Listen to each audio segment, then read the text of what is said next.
Good evening, everyone. Hope all of you are doing well and you are understanding what we are trying to read or what we are learning.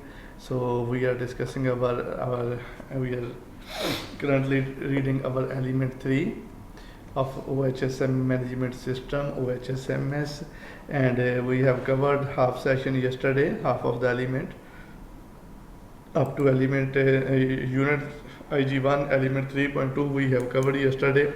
Today we will start unit element 3.3, which is also related to safety related behaviors. We have discussed this one yesterday in brief, but we are going to discuss it further, how the behaviors of the individuals have impact on health and safety of the organization. So here we have safety related behavior. Three significant factors influence worker behavior: the individual, the job, the organization. How individuals, personal characteristics, their own behavior, their own attention and their own commitment towards safety, it have impact on safety behavior. The job, nature of the work, it also have defect, and the organization's characteristics of the business, like how the management is committed for health and safety. So here we have organizational factors, safety culture of the organization, policies and procedures which they have developed for health and safety, commitment and leadership from the senior management, level of supervision, like how much supervision they are providing at different levels, and peer group pressure. Are the experienced employees or the old employees in the organizations are good in health and safety?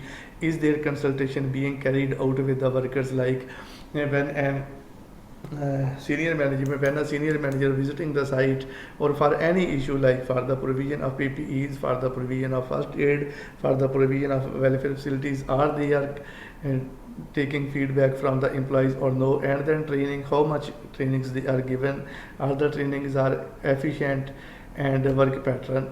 Then job factors. In job we have four items: the task, the workload, environment, display and controls, procedures. Actually display and controls covers in the environments, like which task they are doing, how much workload they have. If they have too much workload, they will bypass the safety for sure.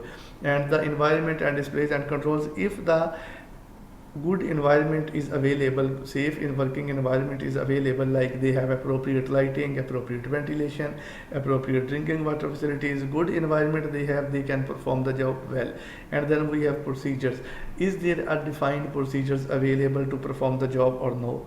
If no, then it leads to more accidents. If yes, then the accidents will be less. And then we are talking about individual factors, attitude of the peoples, their personal behavior. Some people have very rash behaviors for safety, some people have good behavior, some people are accepting the instructions from the managers, from the trainers, from the safety team, but some people they are just ignoring. And then motivation, risk perception. Perception is very important, guys. Everybody have his own perception.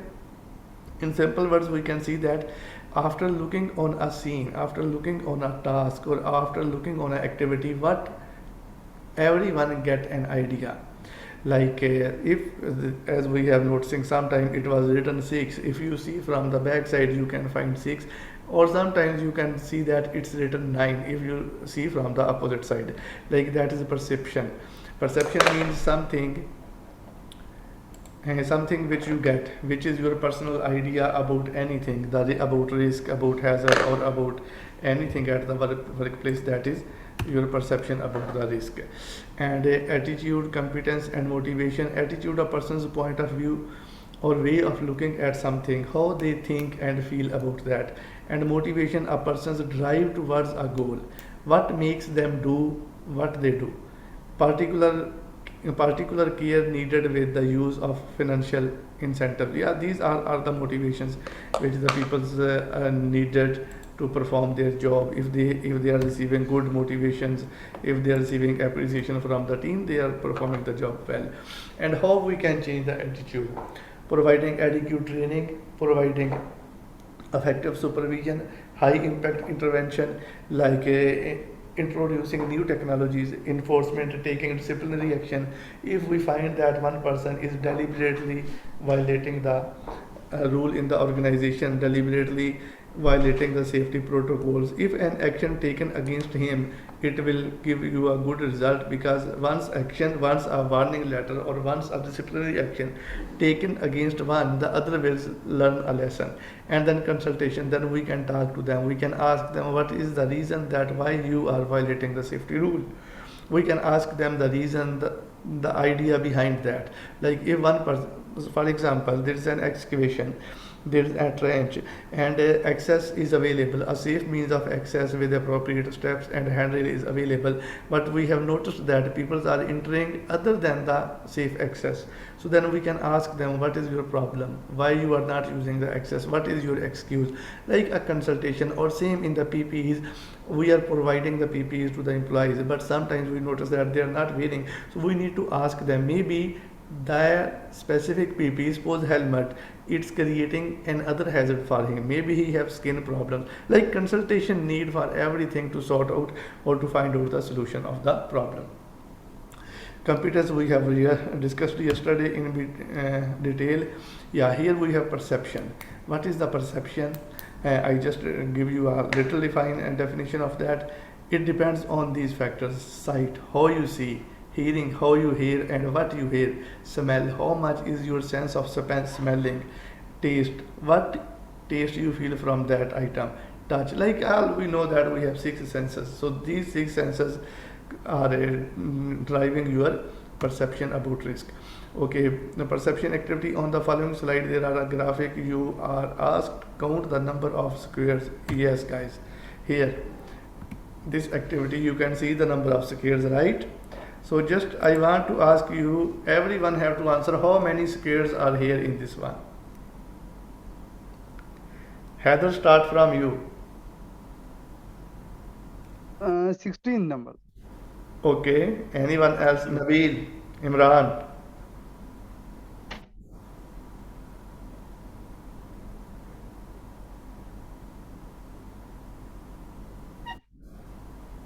Nasir. Everyone have to answer how many squares are there in this graph. Sir, 16. Okay, next. It's wrong answer. 16 is not the right answer.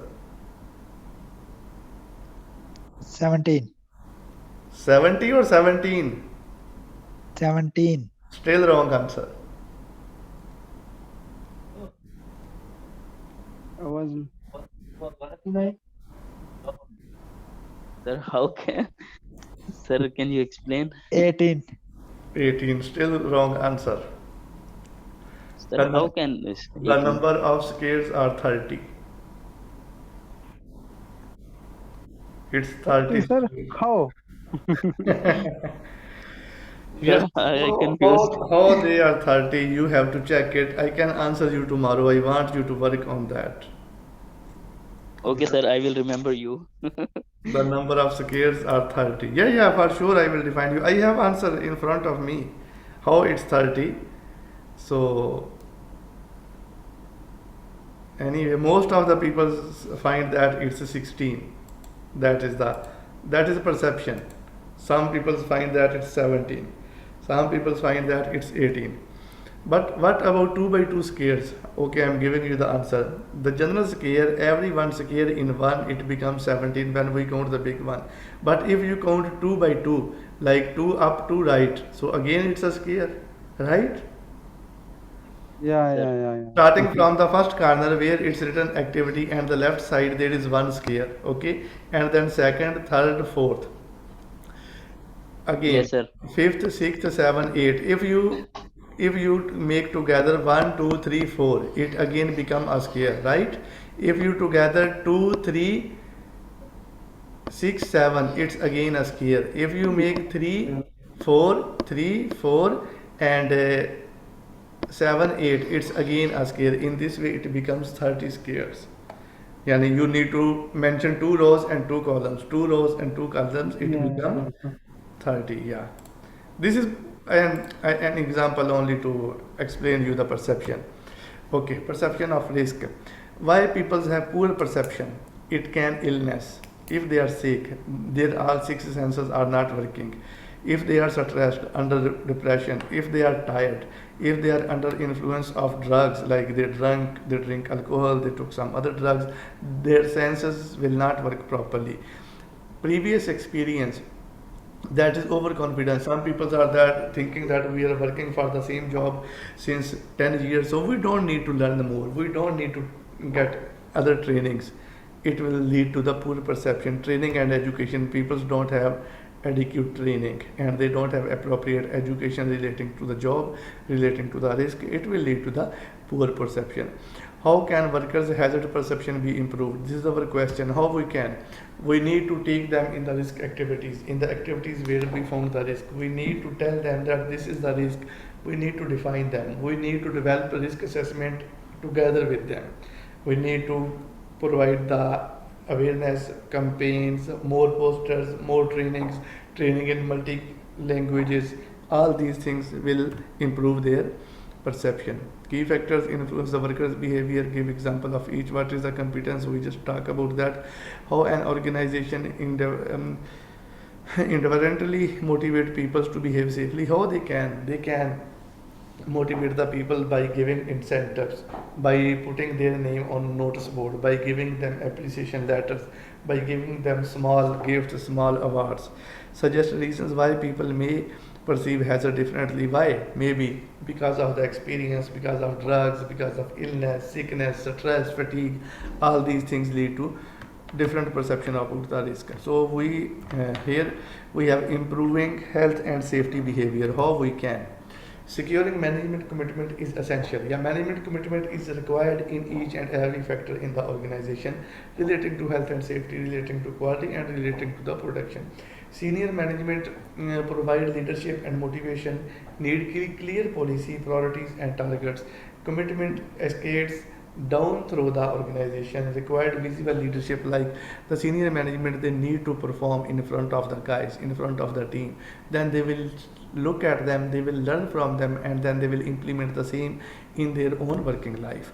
So what is the visible commitment? Demonstrated by behavior safety themselves, like a senior manager or the project manager visiting the site, he must wearing appropriate PPE, whatever required, hard hat, visibility vest, safety shoes, gloves, glasses, eye protection, face protection, breathing apparatus, whatever required. If he set it by example, the people start following that.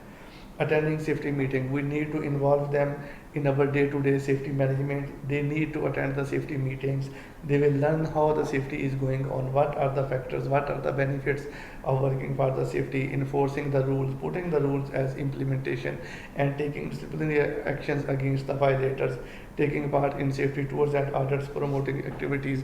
These are the visible commitments. What are the disciplinary procedures I just mentioned? If someone broke the rule, if someone bypassed the rule, if someone violated the safety, need to take action against him. Then this is known as a disciplinary procedure. Who would you discipline? A supervisor. Who is responsible? The supervisor, because he is working full time with the employees. He is the one who taking care of the employees. He have close eyes on the employees. That's why he is the one who can discipline them.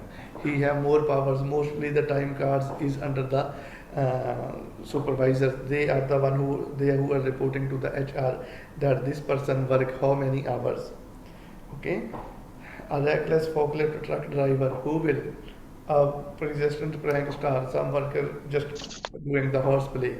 An office worker who repeatedly fails to wear PPE when in the factory area.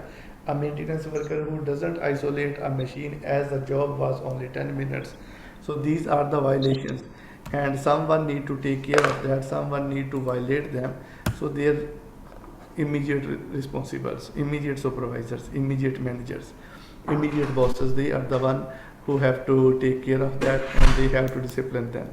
So competent staff, as we know that the competence is the combination of knowledge, ability, training, and experience. The competent managers, they must understand the implementation of their decisions on health and safety, often a weekends. Yeah, what they will do if they are not aware about their responsibilities, they are not competent, and maybe they are weak, like they just ignore, they just tolerate the safety, they just ignore again. They think that it's not a very full-time job, it's not something very important. Enables job to be done safely. They are the, if they have good behavior, they can lead the safe working environment. Okay, we have communication, three types of communication. One is verbal, the second is written, the third is graphic. All three are different, all three have some merits and demerits, but the written and let's we start about verbal communication. Verbal communication is a type of verbal training, verbal instructions which your safety team is giving to them when all people, all employees of the organizations are together. They are giving a mass TBT, they are giving an instruction, like they are giving instruction to wear the face mask. Okay, that is a type of verbal communication which is shared to you verbally in front or on the telephone or on the Microsoft team or on the Zoom, like as I am talking to you. This is a type of verbal communication. What is written? Written communication is something which is written and specific. In verbal communication we have some methods, like it's easy, it's more understanding, it's quick, it's time saving. But the demerits are, some people have different, some people take different meanings of your words. Some people couldn't understand properly, some people couldn't hear you properly. So what will happen? Maybe you tell them that you need to go 60 meters away, or they just understand it's 16 meters, or they understand it 80 meters, like just an example. So what they will tell to others 16, some will tell 60, some will tell 80, and maybe they forget what you have given to them, like it's forgettable, so there is no record of that communication, so it's a demerit. The written communication have more merits, like it's easy, it's specific, it can be updated. Suppose today you write 10 points and you publish to all employees by putting the some letter on the notice board, putting the posters on the side, putting the posters in the rest area, sending email or sending a WhatsApp message to all. When you send the same message to all, the same communication will be sent to all the workers, to all the people, to all the employees. There is no way to change.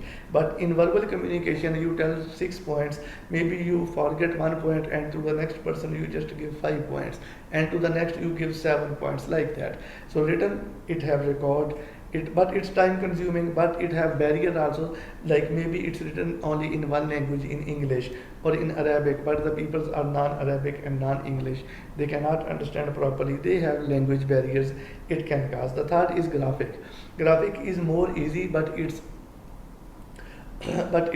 implemented on the sites mostly. It's not much effective in the offices area. In the graphics, some you are giving some pictorial diagrams, some pictures, like do this, do not do this. The best example is the road signages. On every road we are finding the signages, mostly signages are providing as the direction, like if there is a coming roundabout after 200 meters, you will find a sign of roundabout. That is a example of a graphic. And people's wearing face mask, you are putting the signage that people's wearing face mask, that is also a graphic communication. Here we have limitations and merits. Limitations means demerit. For verbal communication, language barriers, jargons, maybe someone, a person like a safety manager, he is giving the training he is making communication in English language, and he use a technique like Kate, he use a technique Eric PD, he use different techniques or different jargons, difficult words which are not which people are not aware about, that they are not understanding, that is a demerit. But in the merits, it's quick, it's direct, it's check understanding, you can take feedback. Yeah, when you are talking, I am talking to you, you have any question, you can ask, you can raise your hand, you can ask the question, you can give feedback, and we have record for that also. So the written also, as we have discussed, some merits and demerits. The merits are, it's indirect, it's taking time, it's jargon, abbreviations, impersonal, it's ambiguous, it may not be read. Maybe some people just receive the email, receive the message, but didn't read, just ignore. Language barrier can be, a recipient may not be able to read. Maybe I am sending one person a letter in Arabic and he is not able to read Arabic, so cannot question, they cannot ask you, no immediate feedback. The merits, permanent record, reference can be written carefully, wide distribution, cheap. Okay, here we have graphic. It's very simple, but it's expensive. May not be looked at. Yeah, maybe sometimes the signages are placed on the situation, on the location where people cannot see them. They are not visible. Maybe symbols they get faded. Maybe they get teared. Maybe people just make some prank, make some changes in that individually, like it's easy, like one person on the side, he find the signages that where the PPE is all the time. Okay, he see the safety signages for PPE, he just took the spray paint and throw there, everything will be kharban, will be destroyed. The merits eye catching, people look on the signages quickly, visual, you can see, quick to interpret, easily understand what they want to say here in the example, it's showing that men at work, and behind that there is a signage that pedestrian crossing area or the school work. Okay, and it convey message to the wide audience. Broadcasting methods, how to get the message across, how we broadcast our message, how we can share the message, putting the notice board, posters, videos, toolbox talk, memos and emails, workers handbook, we are giving them a specific letter, a page like you have to follow this, that is a broadcasting. And then cooperation and consultation, often a legal requirement to consult with workers. Consultation is a two-way process, guys. Consultation is very important thing, it's a two-way process, like in giving message, I'm the one who giving message to everyone, but when I start taking your feedback, I tell you these 10 points and then you reply me back, yeah, these 3 points are not applicable on my case, that is a consultation.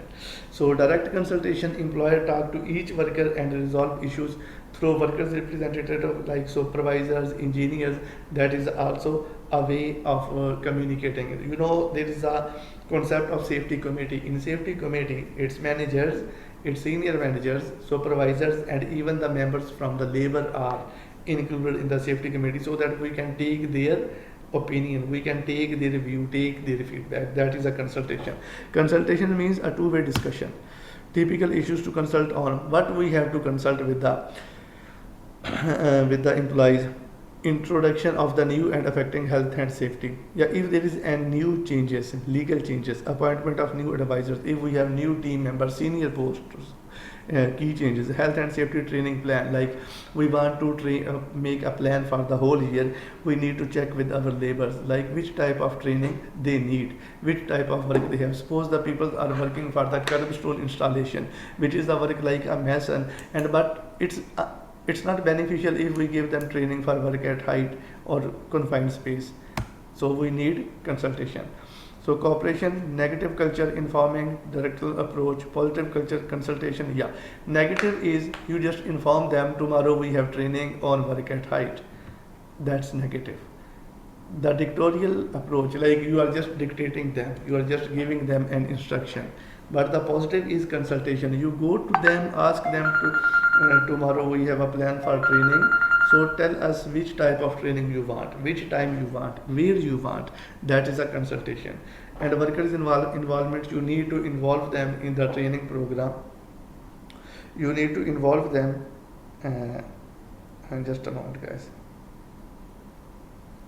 You need to involve them in the training so that you have idea what they want, which type of instructions they want. Then training. What is training? Yeah, it's important topic. Training is interesting also. Training in the context of health and safety is the planned formal process of acquiring and practicing knowledge and skills in a relatively safe environment. Training is a key component of competence. The competence is combination of 4 items where training is a key component. So we can define the training as training is a systematic and formal approach of giving adequate knowledge with experience with example to the employees so that they can understand. Okay, dramatic effect on safety related behavior. Without training, workers try to do their jobs by copying others. If they don't have training, if they don't know how to perform, they just look on each other and they perform the job and doing the job the way they think is best, or they just follow the way which they find that it's best. So training helps workers to understand hazards and risks, rules and precautions, emergency procedures, limitations and restrictions. Training opportunities, when do you need? Induction training on the start of the project, on the start of the job. Job change, when person changing a job like a mason, before he was working for the curbstone and then he need to go in the team of confined space, he need training. Process change, if there is a change, if before they are cutting the things manually, then you bring a automated saw for them. The new technology, new legislation, if there is a change in legislation like government enforce the organizations that every guy, every worker, every employee in the organization must have training on work at height, then you need to give them the training. So training need analysis, type and function of the work. Why? What type of training, their type of work, their nature of work, the people's education, the accident history, the incident history, hazards on the workplace, these need to be counted before planning a training for the employees. Post training activities, after training we need to check the benefits of the training. So we need to take feedback, we need to check the accident records or the number of incidents, number of accidents after given the training, so we can check that is the training beneficial or no. Okay, design the health and safety induction training program for new starters. Consider the following. So when we are going to start, this is an activity. You have to design a safety induction program, and you need to count the following thing: what topic should be included, in what order, how long should the induction take, when are you going to do it, what problems might be involved in doing it. Okay, induction is always provided to the employees when they are joining the project. So what are the topics here? It's, you can say, health and safety policy, emergency procedure, first aid, welfare facilities, safe movement, accident and incident reporting, consultation arrangements, safety rules, personal protective equipment, safe working and premises, risk assessment system. These all informations are included in the safety induction. Also the key personal's contact number in case of emergency, how to go, where to go, the arrow signs, the directional signages to leaving the workplace, to evacuating the workplace, the contact numbers of police and regulatory authorities, the contact number of medical aid, the nearest hospital in case of an emergency. So here we have question: how can directors, managers demonstrate their commitment to health and safety? What are the three different communication methods: verbal, written and graphics? What are the difference between consulting and informing? We already discussed consulting is a two-way discussion, informing is just one-way discussion. You just send the message and didn't take their reply. So here we have element 3.5, emergency procedures. The people who are already in the workplace, they know about that. Why we need them? Because despite all of the precautions, things can still go wrong. In any project, in any workplace, accidents can happen. Even we are taking care of all the workplace if we have appropriate control measures, but still there is a chance of accident, because accident is unplanned, unwanted even, and it can happen anytime. So we need to have emergency procedure. What emergency situation would be following a primary school? In primary school, the nature of emergency is different. In a chemical manufacturing plant, it's difficult. In a shopping center, it's a different. And in primary school, what will happen? The fire, first aid, bomb threats, possibly severe weather, adverse weather condition, outbreak of disease. These type of emergencies can be happen in a school. In chemical, fire, first aid, including multiple casualties, incident, bomb threats, severe weather, outbreak of disease, chemical release, a sudden release of chemical, of fall or throwing the chemicals at the wrong place, discharge of chemicals in a certain time, toxic chemical, evaporation of chemicals, more exposure to chemicals, possible outbreak of disease. These are the examples of emergencies which we can face in chemical manufacturing plant. In shopping centers, the crowd management, the adverse weather, bomb threat, terror attacks are the examples of emergencies in shopping centers. So what is the emergency procedures? Procedures to be followed, what we need. Procedures to be followed, like how to handle the emergency, suitable emergency equipment, do we have the appropriate measures, appropriate controls and equipments to manage that, responsible staff, who is responsible to do the job, training and information needs, drills and exercise. We need to conduct an emergency drill to make the people aware about the emergency procedure, so that they have idea in case of emergency what they have to do, how to evacuate the workplace, or if there is a fire, If there is a fire, what to do in case of fire, how to check the fire alarm, how to use the fire alarm, how to evacuate the building, like that. These are the procedures in emergency procedure. Just guys, let me a sip of tea.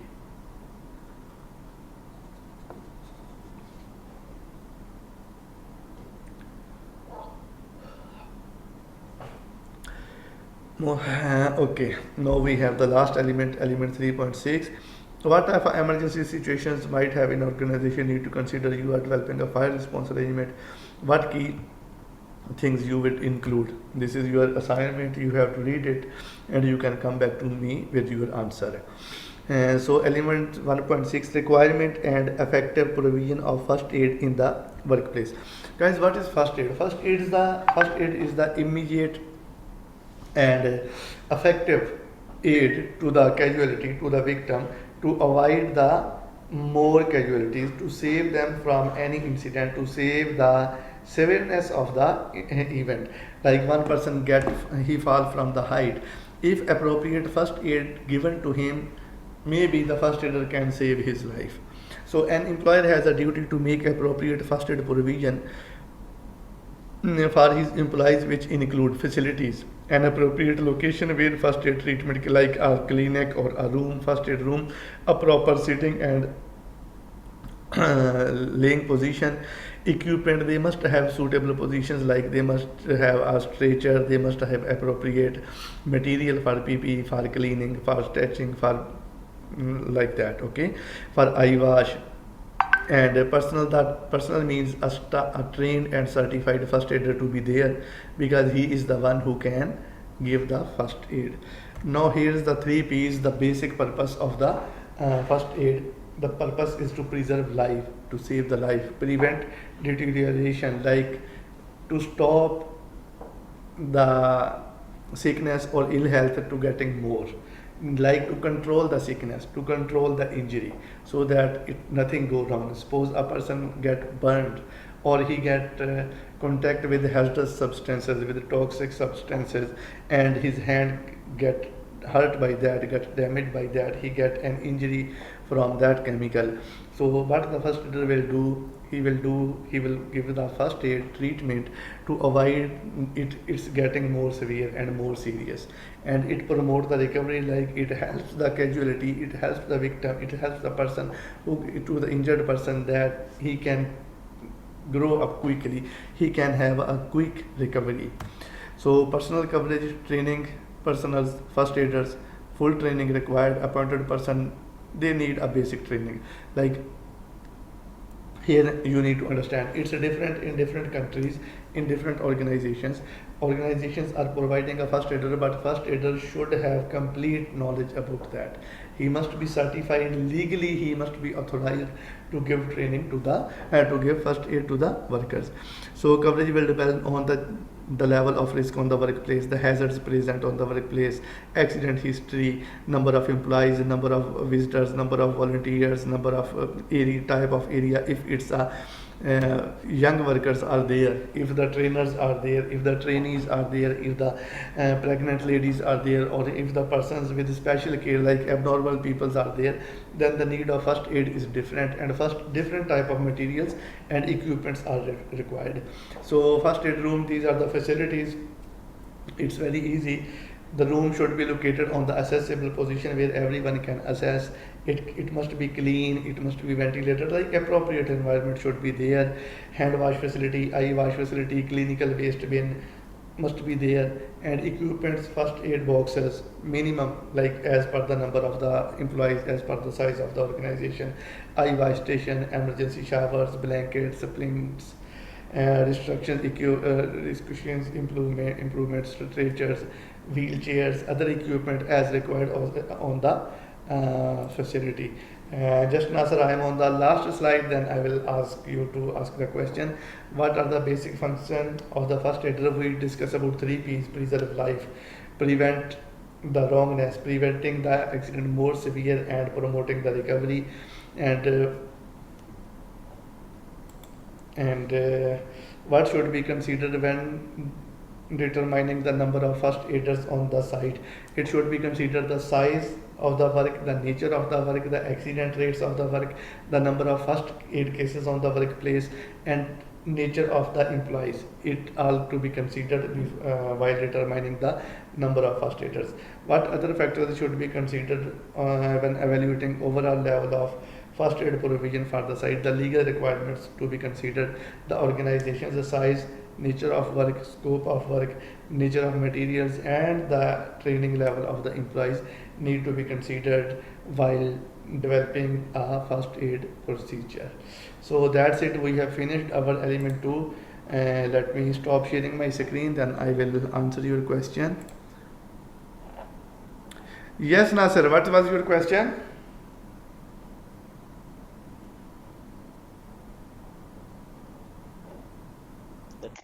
Hello, sir. Yes, Nasir. Yes, sir. I'm asking is first aid training is separate? Need to training separate or is included this course? It's We not need to included. training No, no, this. no, no. It's not included in the NIBOSH. The first aid training you need to review after 1 year. You need to renew it. It's only 1 year's validity of the training of the certificate, and it must be done by approved from the legally approved third party. Like if you are in UAE, you need to have first aid approved from ADM, from the health department as well. Okay, sir. Yeah, Thank you. yeah, even NIBOSH IG or even NIBOSH diploma or even IOSH No, it's mean multiplication. just we need for information first aid. Information is For very well for information first purpose, aid. this is enough. Yeah, But to be a first aider, you need to have a specific training. need to certificate is Yes, different. yes, yes, yes, yes, exactly. Okay, sir. Meeting will expire within 1 minute. So if anybody have question, we can start. Otherwise, we can finish it. Sir, I Okay, have sir. one Thank question. you.